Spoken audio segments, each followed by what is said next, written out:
3, 2, 1. We are live. Hello, everybody. Hello. Richie, do our opening.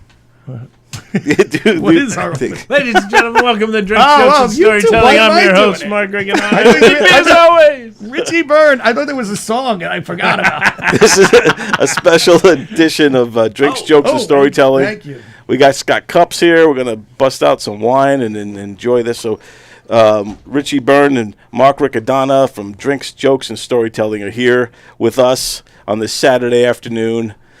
Please let us know your comments and all that stuff. I don't even know how I got here.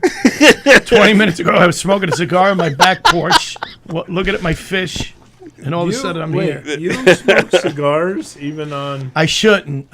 By yourself? I'm trying not to. I quit for a long time because I'm singing again, so I can't. Yeah. So I'm doing a play. He knows about it. So you do musicals and stuff? Yeah, I have a degree in musical theater. I have a degree in, it's considered speech and theater, but we were a musical theater at college. We did. So that was my goal. My goal was to be on Broadway. Really? Yeah. And now he plays Broadway Comedy Club. And now, but when I was younger, I realized I had a leading man voice, but not a leading man look. And people were always like, "You should try comedy. You're funny. You should try comedy." So, but for the first 5 years after college, I was just doing theater. I was doing, summer stock and touring and shows and things like that. And so that's what you sing mostly is like kind of show tunes type of stuff? Yeah, I mean, he's great with classic rock. And then, but yeah, and really? then I sang in a few bands. I'm in a few bands. I was in a few bands, and so yeah, that was my background, was totally acting and singing. And that's why we get along so well, because we both got in the comedy more or less on accident. And the funny thing about him is he's totally into the directing and the editing, all that crap, and I'm not. I know nothing about, so like it's kind of cool that we have that yin and yang. Yeah, yin and yang. And I mean, and he's a great actor too, but this guy's an amazing director. Oh, thank you. No, you are. And I'm not, and I haven't great. even had the wine yet, so.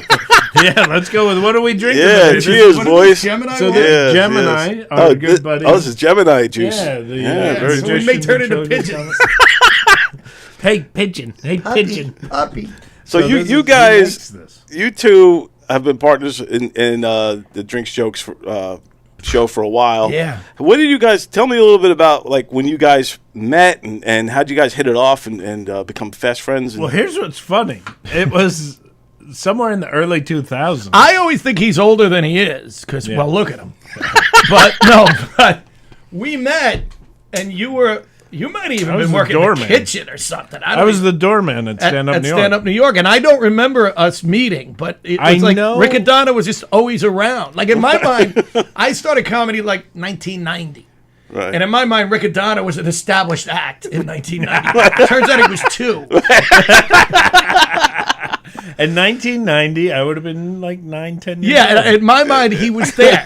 Like when people go, there used to be a club on 14th Street called the Eagle Tavern, and it was the coolest. Ran it, right? Tim Davis. Tim Davis, and it was the coolest idea for open micers because they had a front bar, but then they had a back room, and on Tuesdays you would go in and you'd sign up, and literally 100 people would be at that open mic.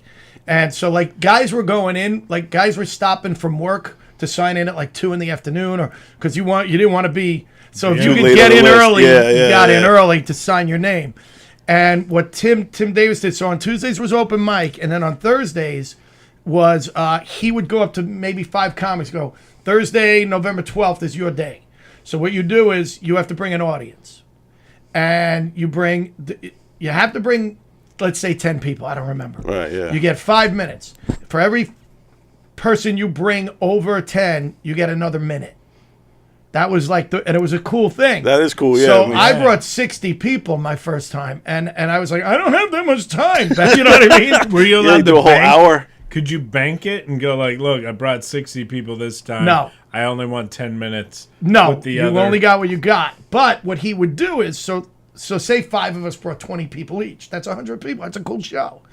But then he would go up to other guys who he felt had been showing up and getting established. He'd go, you could come in that night and perform, and you don't have to bring people. So it was a great way to get in front of people you didn't know and not be in front of open micers and actually do your act, you know? And in my mind, and a lot of great, J.R. Havlin was there. Jim Florentine was there all the time. I'm trying to think who a lot of people.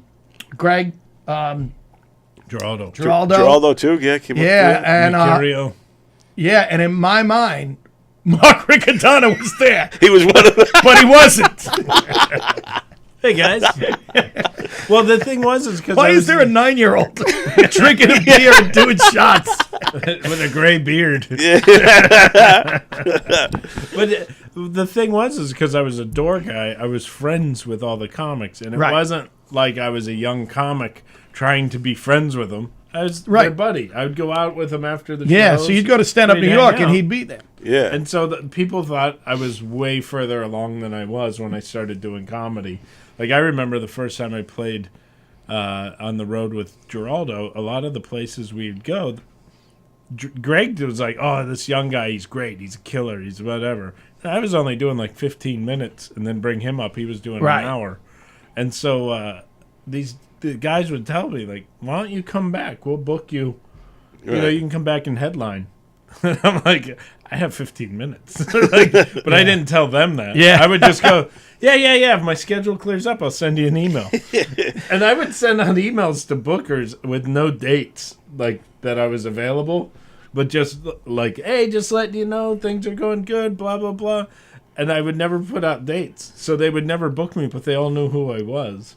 And then years later, when I was ready to do it, I'd send out dates, and then they're like, yeah, it's about time you played our club. So you kind of got fast-tracked in because of your connections, because you started making friends with everybody at Stand Up New York? Yeah. And there's nobody in the business who has more friends. It's unbelievable. Oh, my God. But, I mean, the thing was I genuinely loved hanging out with the comics. And then when I decided to finally actually do comedy, because I got talked into it, I wanted to do it, but I was too scared to, put myself out there. So then when they finally they were, come on, just go up. So I was, okay.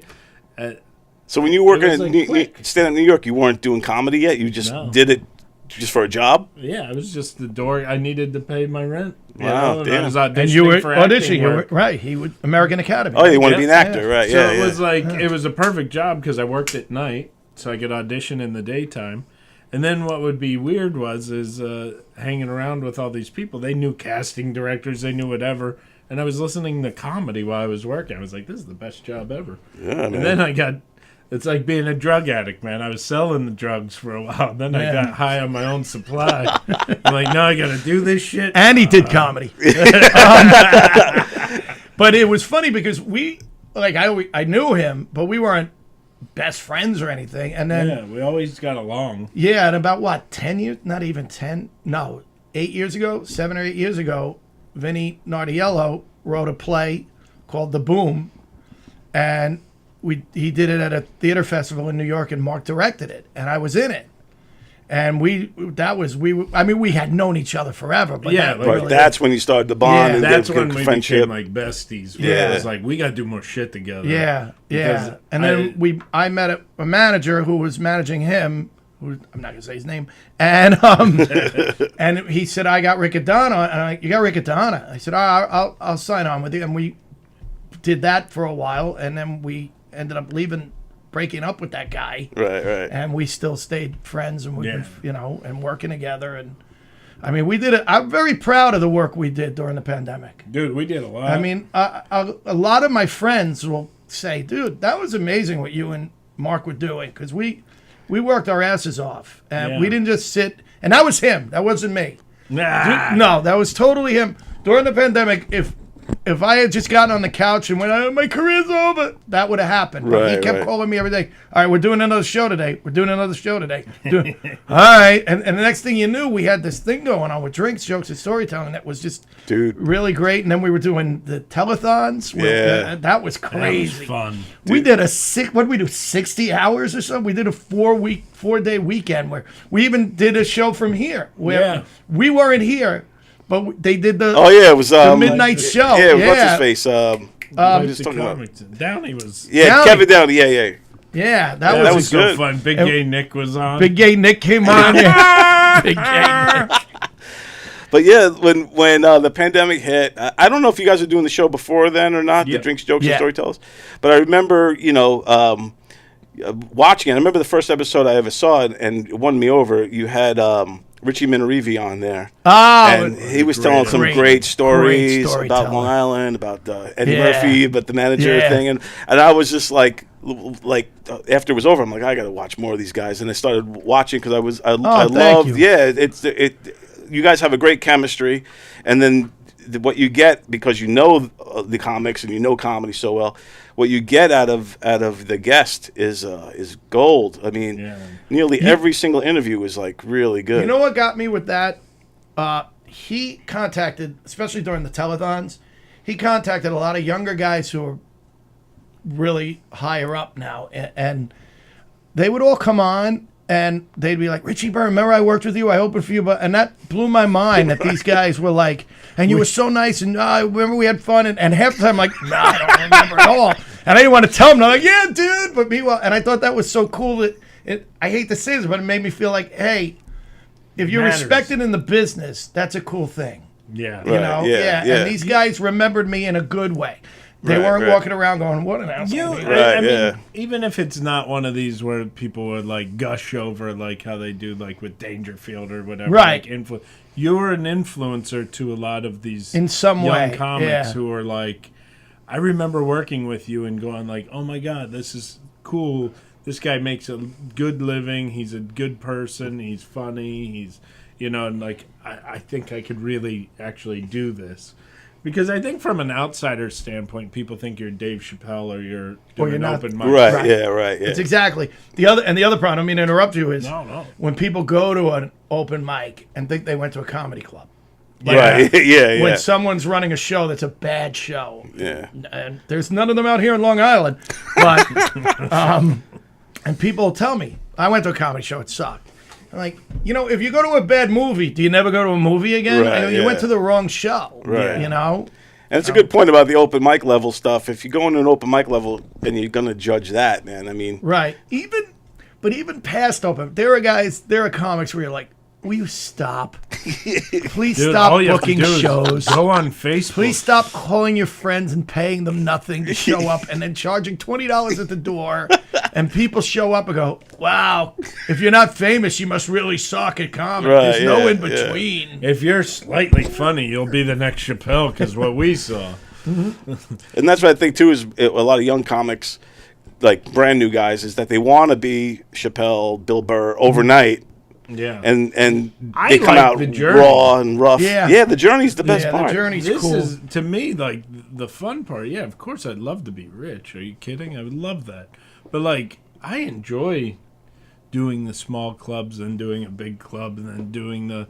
There is part of me that gets a satisfaction out of it. I love that my 20s was spent on the road. I barely lived in my apartment in my 20s and early 30s. I was always on the road. I love it. It's like a Townes Van Zandt song, like we were just like out on the country trying to. Yeah, back in the 90s, that was my life, and it was pretty cool. I don't want it anymore. Yeah, I'm getting too old where it's not as fun. And I want to. I'll tell you a funny Bill Burr story. When he first started, my manager was managing him. This a while ago, and my manager pretty much was like, "Hey, I got this young guy. Not that and." He's not that much younger than me, but it's funny in this business how that happens. Like, right. And they were like, he said, "Can take him out. I'm going to start booking you guys together. Show him the ropes." Blah blah. And the night I loved Billy. He was a great guy. I loved him, and you could see how good he was. Yeah. And within 6 months, he started getting colleges. This is probably in '96, around there, and my manager dumped me because he was too busy working with Bill. And I'm like, wait a minute. Let me get this straight. I helped the guy. I brought the guy in. And about 8 months later, Bill fired that manager. And I saw him somewhere. He's so funny. He comes up and he goes, how long were you with the man? And I go, like 2.5 years ago. I heard that he didn't have time for you once I started getting colleges. And I go, yeah. He goes, and he dumped you. I go, yeah. He goes, you're welcome. I just saved you. Yeah. And he was right, because I'm ridiculously loyal, so I would have stayed with this guy. Yeah. You know, which is always a mistake. That's if I could give anybody any kind of advice, that would be do not. They work for you, and you never. It's hard to put that in your head. Oh, because you're always worried. With a young comic who's on the rise, how do they go about finding a manager anyway? And it's finding a different time. Yeah, I mean, it used to be, wow, you're funny. Right. I think Now how many followers? How many followers? Yeah, I don't care. I don't care if you're funny. Did you see? Did you sit in your basement Nope. for 2 years and figure this thing out? Okay, good. Then you can headline. I'm not being bitter. That's just the Right, truth. yeah. That's the future of comedy now. There's no more, hey, you got to sit in some dinky club listening to some bad comics and trying to figure out what you're doing. You don't even have to have a voice anymore. Just you can sell a house. That's all we care about. Sell the house. but and I agree that's how it is, unfortunately now. But I think that sooner or later, audiences are going to want real comics who, like you said, the journey. You think? You got to go through that journey to get to the good stuff. We live in a world now, though, where people accept crap. Yeah. Yeah, You know, it's weird. I mean, you look at some of it's the dumbing down of this country in so many ways. And you the know? TikTok and IG videos are dumbing down the viewers. Because, and they don't want to sit for 45 minutes and watch you. Yeah. Yeah, they want the other quick. thing. Well, and 60 not seconds. even forget comedy. Let's talk movies. You can't tell a story anymore. No.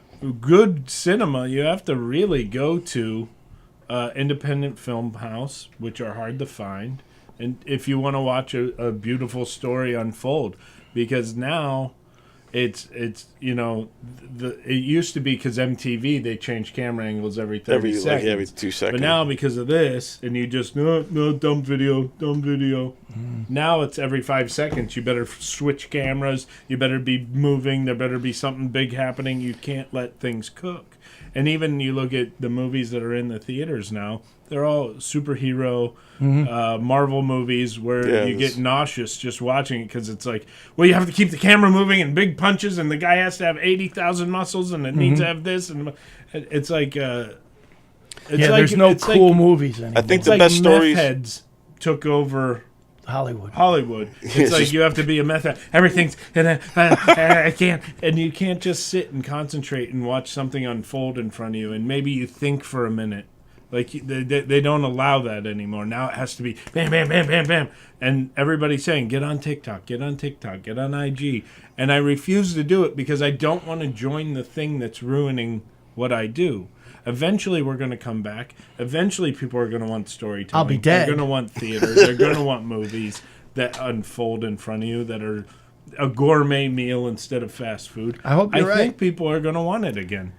I hope so. I think they get in the stories, the deeper stuff now from binge watching, like TV. Hulu shows or like It used to be TV was like rapid punch them. You got 22 minutes. Right. Get them in and out. Now all the best stuff is on streaming on television. Yeah, you got to watch binge watch hours, and so it's weird how they don't have the attention span for a 2-hour movie, right? But they'll 40-hour. But they'll binge like 8 hours. Yeah, isn't that weird? Yeah, you're right. They'll sit there for 8 hours But and it get completely Yeah. flipped, and it's like, and even like It's like reading the Patterson book though. Like the chapters are small and quick, and it's large font, so it's like, hey, I'm getting through it. So maybe that's what it is, because each one ends, so they'll They feel watch like that. more. Yeah, I don't know. I don't like where it's going, but I'm not going to change my art to fit what they want. It's like when I started doing comedy, everybody was trying to be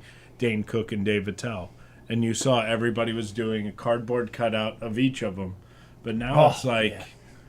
I never fell for it and went into that world because I was like, no, I can only do what I do, and I'm going to stick to it. And I don't care. I'm going to have lean times, but I'm sticking to storytelling. Long form. I like movies. I like letting things unfold. I like stand-up. I like theater. I don't like watching a 3-second video and switching to it. From someone who has absolutely no talent. Because, and I don't mean it in the sense that they weren't born with the talent.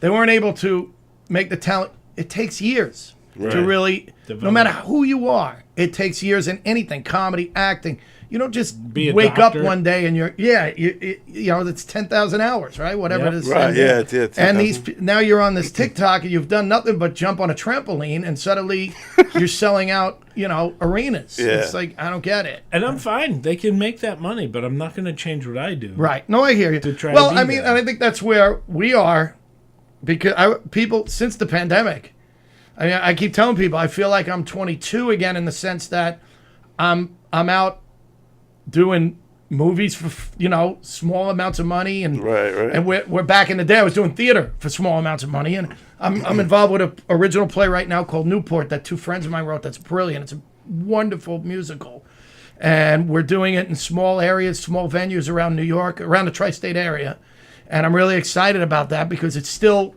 a work in progress. We're still changing things, and if it ever went anywhere, I doubt I'd play the part that I'm playing because I'm not right for it. I'm singing the hell out of it, but I don't look the part. So, but I don't even care about that. I care about the work. You know what I mean? Right. Yeah. And what we did, I mean, we made Frank's movie. We had so much fun Yeah, it doing was that. awesome. Yeah. And Double what Eagle. you're doing with your movie and Yeah. everything, I think Which that's is coming. We should The plug comic that. when Sans. is that? Comic Sans is this Wednesday. Yeah. I'm doing a Keegan gig.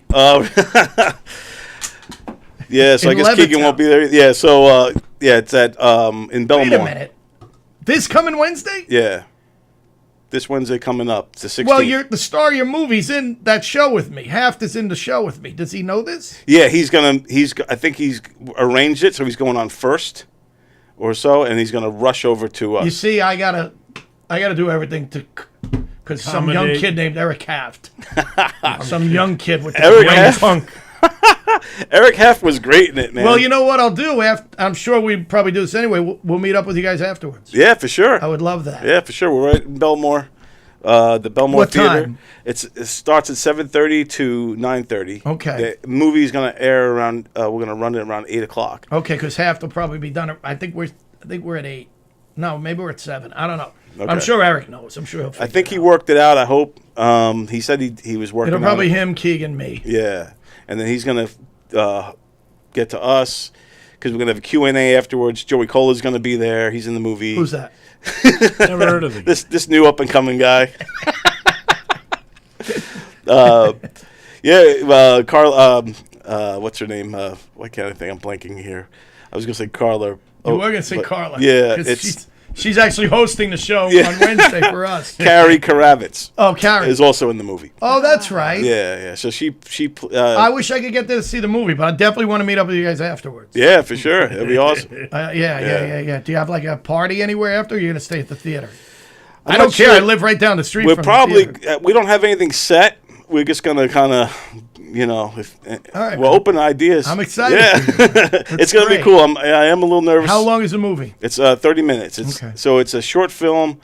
It's also potentially a pilot episode for a potential series.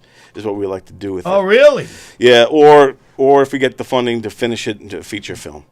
Okay. So that's kind of the goals for it right now. But it's a cool film, And when I first sent the script to Joey Cola, he's like, "Is this about my life?" I was like, "No," but he's like, "It has a lot of parallels." No. It's, Let me tell you a story about Joey Cola. That I used to have a variety show in the city. I did the Richie Burns show, and I always had a comedy guest, and we did sketches. And Cola was my first guest. He was also my most. We had him back like 4 times. Yeah, he's I love awesome. Joey. Yeah, You he's know I great. do. But that man refused to learn his lines. He would say, and I quote, bullet points, bullet point. I'm like, no, not bullet points. Learn your lines. Now, did you have that problem with him? No, he did ask me beforehand if he could improvise a lot of stuff. Yeah, there you go. So I said, because he doesn't want to learn his lines. The greatest thing that ever happened to somebody like Joey Cola is Curb Your Enthusiasm became popular, and they're like, "It's improv, it's improv." Yeah. Bullet points. Yeah. He used to say, I don't need to learn." But he was great, and he plays my manager, and that, oddly enough, we talk about managers, and yeah, it's great. So basically, my character is this comic who's been in the industry for 20-something years, and he's still kind of in the same club he started in. Class. Yeah, but he's still in the same club he started in, and he has his own night, like on Wednesday night, All-Star night or whatever, and all this stuff. And now comes kind of like the Kevin James type of guy is coming back to town. Local guy, local hero, becomes superstar, and that's Eric Half plays Big Mac Reynolds. Big Mac. So Big Mac comes to town, and he has a show called Mac the Life, which is like this huge sitcom, kind of like King of Queens or something like that. And my character helped groom him when he was young. And so he groomed him in the sexual way. So I'm like, dude, you owe me. I want to get on your sitcom. It's a hit. Let me get on. How can you pass me over? His sitcom's already going on like 6 seasons. So he's like, how come I'm not on the show yet? Am I not funny? So everybody else got on it. Yeah, exactly. So it's that kind of dynamic. And then, throughout the thing, we start to see other comics already getting opportunities that he's not privy to now that he's older. So it's this whole kind of thing. And I think it's got some real legs, some juice. So I want to see if I can continue it on. And I don't want to give away anything, but does he give you a reason why is there a jealousy? Did you screw him over? Or is no, there any of that in there, or he gives him an answer. Okay. But it's not along those lines. Mm-hmm. But I think the end of the ending. I really love the ending. Yeah, I think it gets. It reminds me a lot of Extras. You ever watch Extras with Ricky Gervais? Yeah. It's a lot like that. Okay, cool, man. That's great. Yeah, so it's cool. I wanted it to be have like an arc to it where it's like a dramedy. So it's not just all boom, boom, boom, like a slapstick or comedy, but it's got funny moments in there. Carrie Kravitz kills it. Heartbreaking moments. Yeah, there's some kind of like that kind of stuff. It's very. Sometimes you don't want what you wish for. Well, you were great to work with on Double Nickels. Oh, right back at you, man. You really were, dude. Yeah. When he had to deal with some crap, and he had to run out and be producer on top of director. Right. And when he got back, and he's like, "All right, we have to shoot." I go, "No, Don already took care of it." He's like, "What?" And that was me falling down. Yeah, I remember. It was Christy throwing me to the ground and all. But I remember it was funny because we shoot it. He wanted to run it like a rehearsal, and I did the whole thing where I hit my head and I go down, and he turns to the camera girl and he goes, You were running that, right? Because it came out so well. Please tell me you were going. Please tell me the camera was on. And I'm like, thank God, because I don't want to. And we still did 11 more takes. Right? Yeah, we did a bunch of them. Yeah, you had to come out. You got your got beat up a little bit, thrown around. That was awesome, man. You were great. Thank you. You were even in the edits and everything like that. You just kind of, and I mean this in a positive way. Scene stealing, you were just like amazing, very good, very strong, thanks. Very strong. Thanks. Yeah. Oh man, I had it was all bullet points. Bullet points. And you had that Irish accent, which is tough to hold on to that. And now he's shooting something this week with us where he's going to have a Scottish accent. I'm like, will you give me a role where I don't have to do an accent? Yeah. Do Long Island next. Yeah. Long Island. Please. That's Staten Island. That's where I grew up. It'd be real easy. Nice. It's funny because my friend, a buddy of mine's from Ireland. So I literally sat down and recorded him reading all my lines. So you get the sound. And at one point he goes, well, why don't I just play the role? I'm like, shut up and read this. Because you're not good looking enough. No, that's the problem too, he is. And then yesterday I go, you any good at a Scottish accent? He goes, turn on the recorder. That's awesome, man. Call Briscoe though. He I will. Because it is Scottish I've never done before. and it's they're hard. all over the place. The good thing about what we're shooting, though, is it's really over the top. Yeah. So I can almost get away. I mean, he's really a schooner, and and all that. I'm like, all right, I can really go crazy. Yeah, with you this. can Mike Myers it. Yeah, Like, yeah. Ah! Yeah. That's Matter a of good fact, way. I'm going to try and watch that movie before Tuesday when we shoot. Good in my But dude, belly. what fun! And one of my regrets, was when there were times in the '90s where they were always in backstage. You could do backstage is a paper where they had they'd have auditions. And for those of you who don't know, and I'd always look at backstage for theater, but there were always college films, and I used to go, I'm not going to do that. I'm not going to audition for that. And and you know who did a lot? And Jim Gaffigan.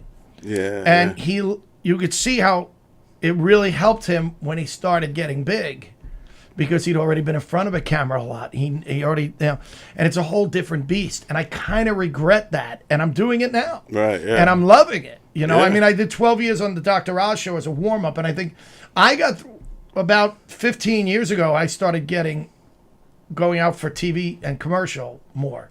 And he knows I got Sex in the City, Small Parts, Sopranos, Right. Law and Order. And I walk on those sets and go, I have no idea what I'm doing. And was scared to death, Yeah. and really didn't know what I was doing. So it's kind of cool. I did 12 years with Oz, so you get used to cameras and mics and all that. Right, all the big Even production. though I'm not on camera, I'm there, and I have to watch for what's happening. And then now doing this stuff with you guys, like, I feel so much more. I'm like, wow, I should have done this when I was in my 20s and 30s, Yeah. But I'm doing it now, and I'm having a ball. So Yeah, who man. cares? Yeah, Yeah, it's exactly. awesome. Yeah, because it is like similar to any art form, I guess, but like we talk about stand-up being open micers, it is good when you're acting to be on that smaller scale and kind of evolve your way up, because like you said, you start to learn the nuances and like all the way they talk, certain like lingo, language and stuff like that. Like that you might, B-roll. yeah, yeah. Like I didn't know what B-roll was, and stuff, and I didn't want to tell anyone I didn't know what B-roll was. Well, that's like so I have shorthand with a lot of the crew guys that I work with. Like, we'll have shorthand, and I'll say something, and then actors who do then know some of the lingo and stuff, they'll like try to talk to me, like, well, shouldn't you do this? And I'm like, yeah, I already did that. Like, Right. sometimes it's dangerous when an actor knows too much, because then they think they're helping, and it's Yeah. like, dude, Well, when I was doing my variety show, that was a tough thing because we wrote original scripts, and they're comedy sketches. they're comedy sketches, and now you get it on its feet, and things aren't working the way you thought they would. And suddenly you got some actor, and you're trying to fix it, and you got some actor going, what if I said this? What if I... I'm like, yeah, you right. weren't in the room when... Yeah, You know how many Right. hours went in? Just sit there and let me finish this, and I'll That's get the back worst to you. is an actor who tries to direct. Yeah. And like man. tell the director. There's a comedian. I won't say his name because I really like him, but every single time I do something, he just starts like, "Well, when are we going to shoot the medium on the?" Yeah. And it's like, dude, why don't you just stay in Just your lane? don't and worry Yeah. about it. fucking learn the role, Yeah. and then That's an important thing for anybody in this business to know is you're not impressing anybody by telling them you know what they can do. Right, yeah, exactly. Whatever you're booked to do, I've been in theater, I've been in comedy, I've been in television, I've been in film, I've done warm up forever. yeah. And whatever I'm doing, that's what I'm doing. Right, yeah. You know, That's it. You stay in your own Yeah. lane. You know what yeah. the director doesn't want? The warm-up guy telling him how he should Right. shoot the angle. Right. You know, Right. who's the guy that was the director? You guys had such a great relationship. You two, I wanted him on the on Oz. He was like, Not the director, it was the stage manager. Stage It was manager. it was Seth. No, not Seth. It was Seth. Yeah, Seth. You guys would mess with each other and have fun, Seth but Melman. if you went over to start telling Seth how to do his job, He'd lose his mind. Yeah, and it's like a lot of times, especially comedians that become actors or get into acting, they think that they're helping. Right. And like I always, and even the project that we're doing this week, like I'm hired as an actor and I wrote some of the scripts, but I'm just an actor. I'm not producing it. I'm not directing it. Right. I'm just acting in it now that the script's done. Right. I told the guy, I go, if you need me for anything Ask. else, just know that I love doing it. So if you need help with stuff, I love doing this stuff. I love working on sets. So if you need something cool, if not, don't worry about it. Whatever. So then he came to me and asked about a couple roles. Do you know people that might be great for this? I got you, Patty Rossborough, a couple other guys. But I'm not like casting it. He knows I love this. Mm-hmm. I love the energy of something getting made. So if I can help, I want to help. Yeah. But I also don't want to tell him how to do something. I would, don't hire that person. Who you should get is, like, who am I to say that? Mm-hmm. I'm just an actor. When I'm on set as an editor or, being an editor or director of my own, if I'm on set as an actor, I never, even if I see, maybe I'll point it out, but nicely. If it's a potential problem. If I see a light set up wrong or something like that, I might say something. I wouldn't say it in front of the whole production. Hey, before we say action here, that light should be. Right? I wouldn't do that to Hey, look how much knowledge. I would rather tell them along. Hey, you think that light's good there? It feels like it's or whatever the thing. You can see waiting for Guffman. Yeah. The guy goes, "Can you move that thing? You want me to strike it?" See, I know the. Yeah, exactly, like that kind of shit. Like I try not to ever be that guy. So a lot of times I bite my tongue, especially if I'm on like an indie film or like or something like that. I'll try not to say anything, and because you don't want to be that guy. Yeah. Because you know how annoying it is when you're on the other side and that guy's telling you, hey, strike it down. I have a feeling Haft was like that a lot. He was good because he yelled at the hair and makeup people. That's how you're going to comb it? We had to stay late with him. He was not as late as we did on Double Eagle, but he... Oh, my God. Dude, oh my God, Double Eagle. Yeah, Double Eagle. Wow. We shot it all in one long day into the 24-hour cycle. Oh, in fact, when you drove home, it was rush hour. And I wasn't even. It was rush hour. I got home after everybody, and I wasn't even there from the beginning. Yeah. And it was a hot day, and you guys had to shoot outside. Yeah. And I was there. It was rough. I was there probably 3 hours before every single person because I had to go out and buy groceries. Yeah, and buy shit for the set. Right. And at the end of the you took on way too much on that project, my friend. You were again. Wow. Yeah, that was a 24-hour. It won't be happening again. That was crazy. Yeah. Yeah, man. I remember that was just insane. Those last few takes are a blur to me. I don't know how you got through it. You were guys, man. You powered through it. You were still acting like you were getting on the ground. Still, I was just like the whole time. I'm like, just stay focused on the. I kept going. Don't lose this accent. Yeah. Because we were going from. And anytime someone needed to stop for something, I had to go into my. I was like, I'm here now. Right. I don't know what's going on here. I have to stay here because it was. 3 a.m, and you're going, I don't know what I'm thinking at this point. Another thing I give you credit for was with Christy wasn't feeling well. Yeah, so she's standing right up over you. Yeah, I was like, if you throw up on me, I'm going to die. And she actually stopped and goes, I know. I'm like, dude, and you don't know. I'm one of those people who if you throw up, I'm throwing up. Yeah. So, if you guys keep the cameras rolling, at least we'll get a viral video. Yeah. I was like, Christy, please. Yeah. I don't care where we are in this scene. If you think you're going to throw up, run away from me. Run. That's what I was like, She's right over me. I'm like, oh my, I can't. She's right up looking straight down, like bent over, looking right at you. You're laying there helpless, and she's like, I may throw up. I'm like. And she's doing like those like, throw up burps. She's going, yeah. I'm like, and then I'm like, oh my God. I don't know if I could have done that. I give you once credit. again, it's one of those times where I went away. Yeah, exactly. I went away. But she got through it. She did not throw up. And she looks great on the movie. She did. She did great. Like everybody, I think everybody was well cast. Looks great on the thing. I think the acting was really great all around. I guess my only problem was like, let's get a bunch of tall women and Richie. Some people watch a movie about that. It's a different kind of movie. Because we bunch of leather-clad tall women. Why am I blanking on her name? Veronica. Veronica.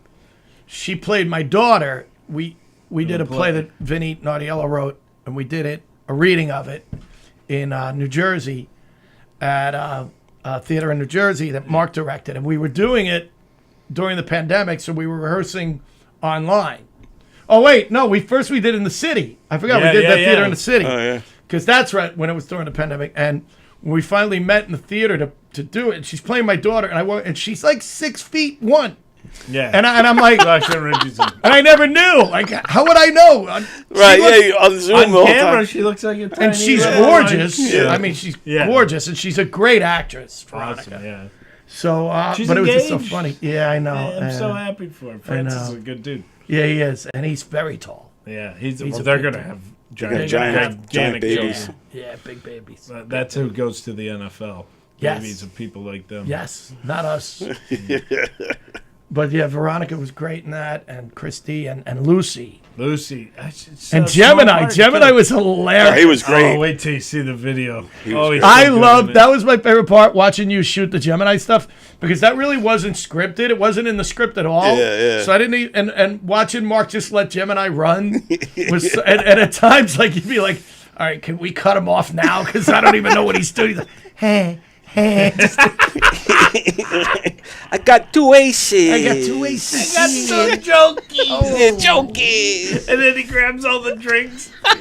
He was so funny. He was on. He was so. And we're like, you can't look right at the camera because he takes this every He listen. kept looking at the camera. He was awesome though, man. I love the guy, the old guy with the beard. Fuck you, Red. Yeah. Yeah, that was way earlier in the night too. Yeah. I was still enjoying the shoot at that point. It's funny when earlier in the night it's like midnight. I think part of what made Christy so tired though is because she was at the beginning when we were outside, like she was on. Like she was performing for the crew and trying to, Actually, too and much. it was like, Yeah. relax. It's And a marathon. It was hot. That heat it was hot. deadly and you out guys shot all that outside stuff, and it was hot. It was. She very was hot. sprinting at the very beginning of the Yeah, day, and it was yeah. like, this is marathon. Yeah. Slow down. Because she was like cracking jokes, making the crew laugh. I had fun. It was brutal and painful, but it was also fun. Yeah, It was fun. It was a lot of fun. Yeah, it was a good Sitting time. in that traffic, everyone going to work and school, and I'm trying to get home. Felt like back in my 20s when I Yeah, leave the bar. Yeah. And Yeah. the sun's out and people are walking to work, and you're just like, ugh. That happened to me Tuesday. Oh, I'm such a loser. Yeah. There is nothing worse than when you walk out of a bar and the sun is out. There's joggers. People are Yeah. on the bus stop in their suits, and they're like, "Wow, Getting on with their lives. something is really wrong with me."